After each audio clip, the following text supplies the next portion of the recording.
Robert green రాసిన the 48 loss of power అనే బుక్లో ఫస్ట్ 10 లాస్ని పార్ట్ 1లో కవర్ చేశాం.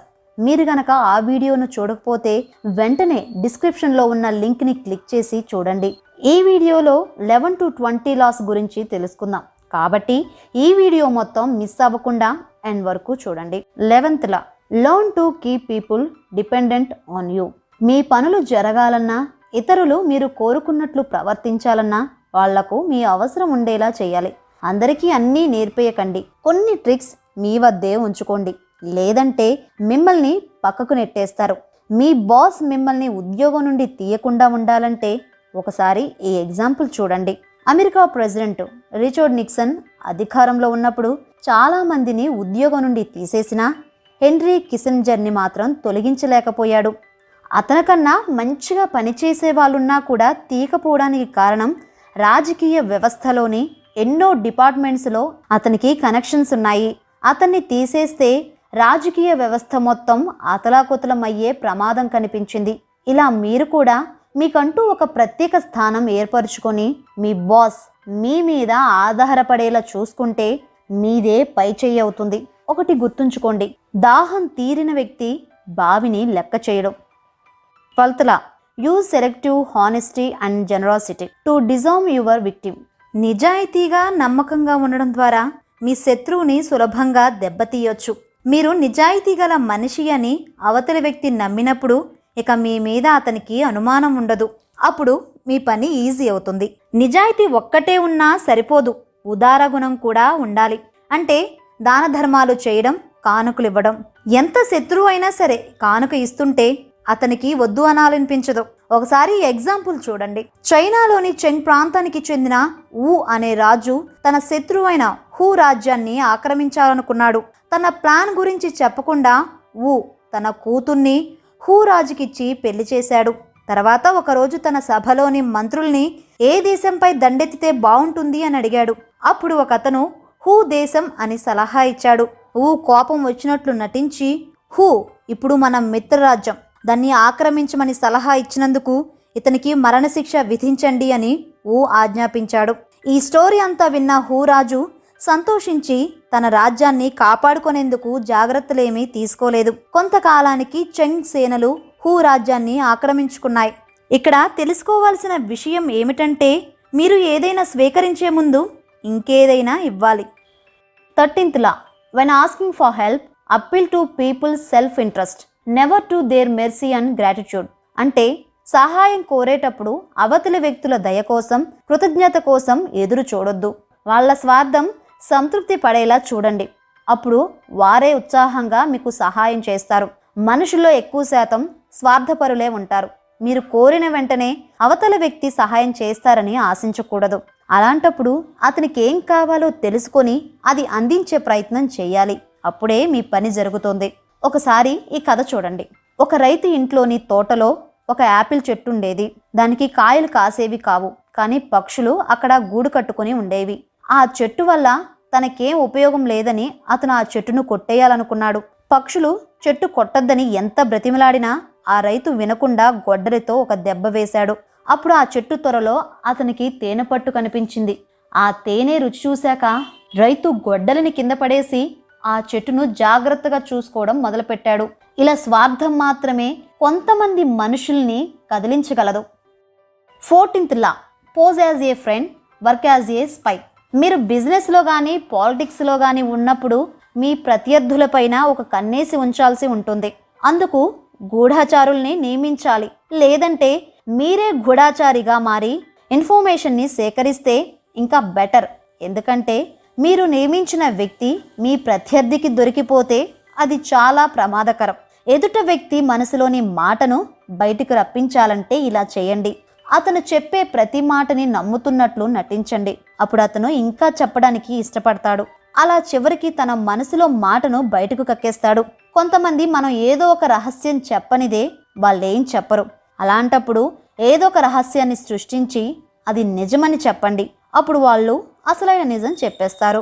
బ్రాహ్మణులు గ్రంథాల ద్వారా, ఆవులు వాసన ద్వారా, మనుషులు కళ్ళ ద్వారా లోకాన్ని చూస్తే రాజులు గూఢాచారుల ద్వారా లోకాన్ని చూస్తారని కౌటిల్యుడు అంటారు. 15th లా, క్రష్ యువర్ ఎనిమీ టోటల్లీ. మీ ప్రత్యర్థిని దెబ్బతీయాలని అనుకున్నప్పుడు అతన్ని పూర్తిగా అనగదొక్కాలి. లేదంటే ప్రతీకారం పేరుతో రెండింతలు మీపై దాడి చేసే ప్రమాదం ఉంది. ఒక పాముని మీరు కాలితో తొక్కి చంపకుండా వదిలేసి వెళ్తే అది రెండింతలు కసితో మిమ్మల్ని కాటేస్తుంది.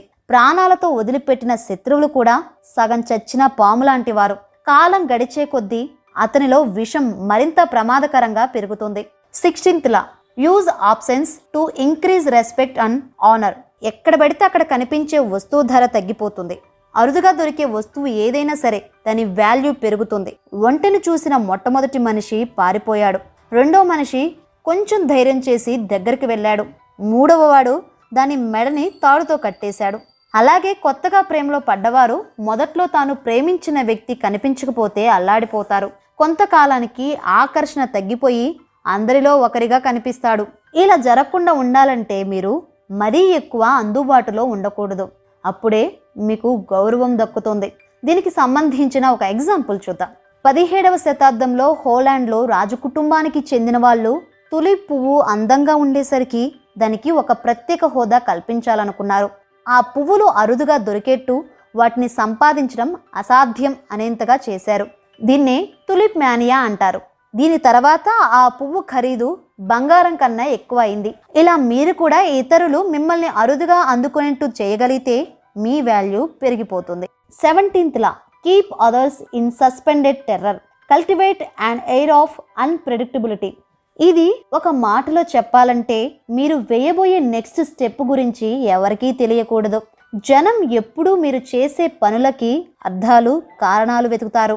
మీరు చేసే పనుల్ని ముందే ఊహించగలిగితే దాన్ని మీకు వ్యతిరేకంగా ఉండేలా వాడుకుంటారు. అలాగే మీరు చేసే పని మీద ఇంట్రెస్ట్ తగ్గిపోతుంది. ఒకసారి ఈ ఎగ్జాంపుల్ చూడండి, మీకే అర్థమవుతుంది. చిత్రకారుడు పాబ్లో పికాసో కొంతకాలం పాల్ రోసెన్బర్గ్ అనే ఆర్ట్ డీలర్తో కలిసి పనిచేశాడు.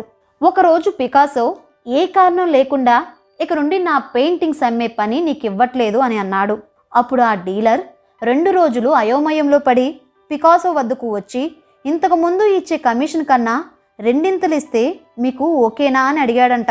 దీన్ని బట్టి మనం ఏం గ్రహించాలంటే ఊహకందనట్లు ప్రవర్తించడం మీరంటే భయం కలిగించడమే కాకుండా మీ పట్ల ఆసక్తి కూడా పెరుగుతుంది.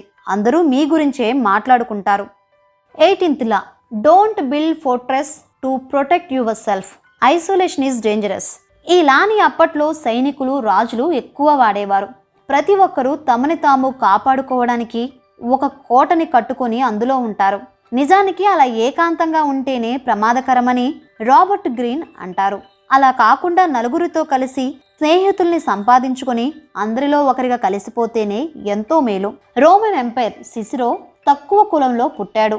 అయినప్పటికీ గొప్ప పేరు, ప్రతిష్టలున్న వారిని గుర్తించి వారిని కలుసుకొని స్నేహం చేశాడు. అతను ఎక్కడికెళ్ళినా అందరితో పరిచయాలు పెంచుకునేవాడు. ఒకవేళ అతనికి ఎవరైనా శత్రువు ఎదురైతే అతనికి సమాన బలమున్న మిత్రుడు ఉండేవాడు. ఇలా మీరు కూడా ఒక మంచి నెట్వర్క్ ఏర్పరచుకుంటే ఎటువంటి ఇబ్బంది వచ్చినా మీకు అండగా ఎవరో ఒకరు ఉంటారు. 19th law, know who you are dealing with, do not offend the wrong person. ఈ లోకంలో చాలా రకాల మనుషులు ఉంటారు.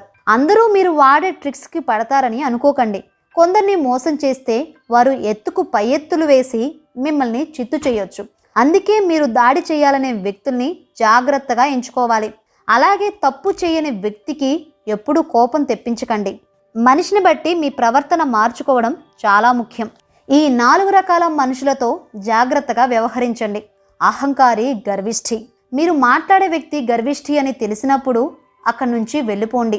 మీరు చిన్న హాని తలపెట్టినా అతను భయంకరమైన ప్రతీకారం తీర్చుకుంటాడు. అభద్రతాభావం గల వ్యక్తులు. వీరు పైకి కనిపించరు, కానీ వీళ్ళల్లో చాలా ఈగో ఉంటుంది. మీరు అతన్ని మోసం చేశారని తెలిస్తే చాలా పగ పెంచుకొని ఛాన్స్ దొరికినప్పుడల్లా మీకు కొద్దిగా హాని కలగజేస్తాడు. అనుమాన పక్షి. ఇతను ప్రతి ఒక్కరిని అనుమానిస్తాడు. ఇతనికి మీ మీద అనుమానం రాకుండా జాగ్రత్త పడండి. తెలివిగల వ్యక్తులు. వీళ్ళని మీరు మోసం చేసినా బయటికి కోపం, పగ ప్రదర్శించరు. సరైన అవకాశం కోసం ఎదురు చూస్తూ ఉంటారు. టైం వచ్చినప్పుడు అతి క్రూరంగా వారి పగ తీర్చుకుంటారు. ఇలా మీరెవరితో డీల్ చేస్తున్నారో తెలుసుకొని మీ ప్రవర్తన మార్చుకోండి. 20th law, do not commit to anyone. ఇద్దరు వ్యక్తులొచ్చి మాకు న్యాయం చేయమని అడిగినప్పుడు తొందరపడి ఎవరో ఒకరి పక్షాన నిలవకండి. మూర్ఖులే అలా చేస్తారు. మీరు స్వతంత్రంగా ఉంటే మిగతా వారి మీద ఆధిపత్యం చెలాయించవచ్చు. అలాగే మీ గౌరవం రెండింతలవుతుంది. వర్జిన్ క్వీన్గా పిలువబడే ఎలిజబెత్ మహారాణి సూర్యుడు తన చుట్టూ గ్రహాలను తిప్పుకున్నట్లు అందర్నీ తన చుట్టూ తిప్పుకుంటుంది. వాళ్ళు ఆమె చుట్టూ తిరగటం మానలేరు, అలాగని ఆమెకి ఎవరూ దగ్గర కాలేరు. ఈ విధంగా ఏ మనిషికి ఏ వస్తువుకి నిబద్ధులు కాకండి. మీకు బహుమతులిచ్చి మిమ్మల్ని కంట్రోల్ చేయాలని చూస్తారు. దేనికి లొంగిపోకండి. సో ఫ్రెండ్స్, ఇదే సెకండ్ పార్ట్ సమ్మరీ. ఒకసారి ఈ వీడియోలో చెప్పుకున్న లాస్ని రివైజ్ చేద్దాం. ఇతరులకి మీ అవసరం ఉండేలా చేయండి. అప్పుడే మీ పనులు వారు పూర్తి చేస్తారు. ముందు మీరు నిజాయితీ పరులని శత్రువుని నమ్మించండి. తర్వాత వారిని సులభంగా లొంగదీసుకోవచ్చు. సహాయం కోరేటప్పుడు అవతలి వ్యక్తి దయ కోసం ఎదురు చూడకండి. వాళ్ళకేం కావాలో తెలుసుకొని అది అందించండి. అప్పుడు వారే ఉత్సాహంగా మీకు సహాయం చేస్తారు. మీ ప్రత్యర్థులపైన ఎప్పుడూ ఓ కన్నేసి ఉంచండి. వారితో స్నేహంగా ఉంటూ గూఢాచారిలా ఇన్ఫర్మేషన్ని రాబట్టండి. మీ శత్రువుని దెబ్బతీయాలనుకున్నప్పుడు అతన్ని పూర్తిగా అణిచివేయండి. లేదంటే అతను ప్రమాదకరంగా మారే అవకాశం ఉంది. ఇతరులకి కొంచెం తక్కువ అందుబాటులో ఉండండి.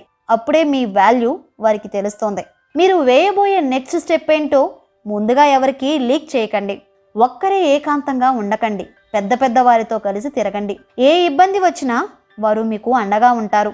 మనిషిని బట్టి మీ ప్రవర్తనని మార్చుకోండి. తొందరపడి ఎవరికీ మాట ఇవ్వద్దు. సో ఫ్రెండ్స్, ఇక్కడితో ఈ వీడియోని ముగిస్తున్నాం. నెక్స్ట్ పార్ట్లో 21 to 30 లాస్ గురించి తెలుసుకుందాం. So don't miss it. ఈ వీడియో గనక మీకు నచ్చినట్లయితే లైక్ చేయండి, షేర్ చేయండి, కామెంట్ చేయండి. ఇలాంటి మరిన్ని బుక్ సమరీస్ కోసం ఈ స్మార్ట్ ఇన్ఫోకి సబ్స్క్రైబ్ అవ్వండి. పక్కనే ఉన్న బెల్ ఐకాన్ని ట్యాప్ చేయండి. Thank you.